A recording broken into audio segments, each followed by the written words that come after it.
Hi, I'm Brittany Taylor, and this is my poster presentation on my research of social story interventions for aggressive behaviors. My research action question is, how will implementing social stories into the daily school activity schedule affect the student behavior in the classroom? Some background of this, it took place in a public charter school with a second grade student who was retained once in first grade. The student's now in second grade.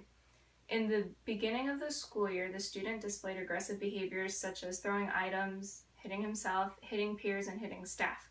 And the behaviors began to escalate towards the middle of the year, and so an intervention needed to take place.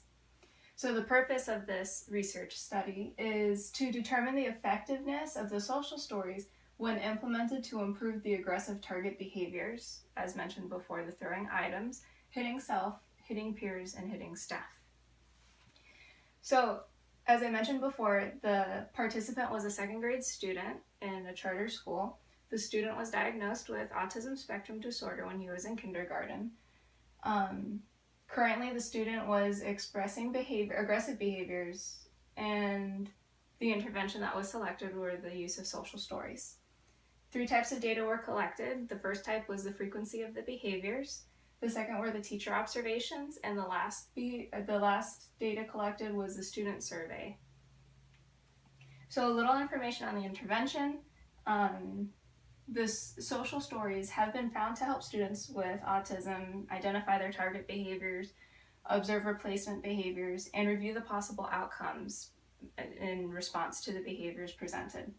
So the first social story that's going to be used is going to focus on the target behaviors that the student is currently presenting in the class. So the methods, the observed frequency of the aggressive behaviors, we're going to determine whether they have maintained, increased, decreased, or were eliminated.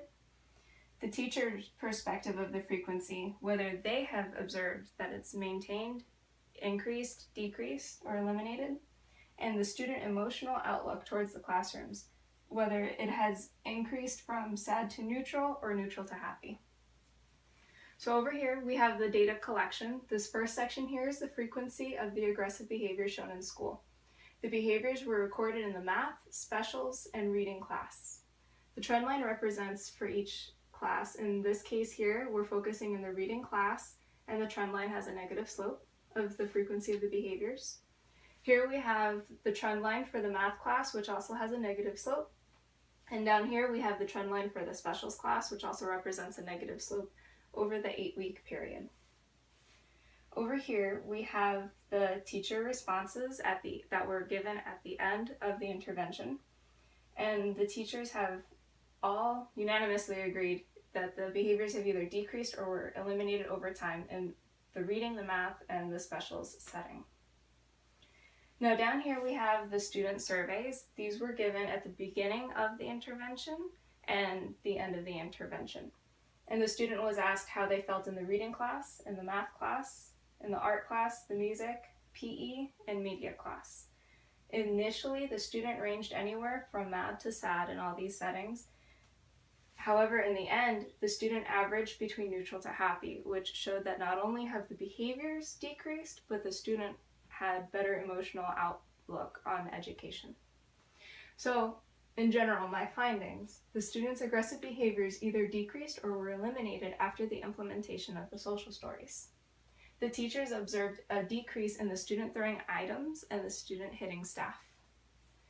The teachers have also observed an elimination in the student hitting himself and the student hitting peers. And the student's emotional outlook has progressed from sad and mad to neutral and happy in the classroom settings. So this study also contains several limitations. One of the limitations is that the social stories were only used with one student with ASD in a second grade classroom. The second limitation is that in the classroom setting, there was one general education teacher, one paraprofessional, one teacher aide, a support facilitator, as well as 25 other general education students. The tallied observations and the frequencies may be considered inaccurate depending on how much the observer was able to observe during the initial look. And the students with ASD display different forms of behaviors at different frequencies and intensities. In this case, for the study, the student eliminated the most intensive behaviors, such as the hitting himself and hitting peers, whereas other students might display more intensive or less intensive behaviors, or a different type of behavior altogether. So this does not address any other behavior concerns. As for the implications of the study, the school is going to continue to monitor and determine whether any other social stories are applicable for the student, or if the student is displaying any other concerning behaviors. For further studies, researchers could implement the social stories in a small group setting. Questionnaires could be completed online in order to reach out to other schools or districts. Frequency data could be sent electronically, and it could be conducted over a long period of time to determine whether there is true elimination of the behavior. And this is my research poster. Thank you very much.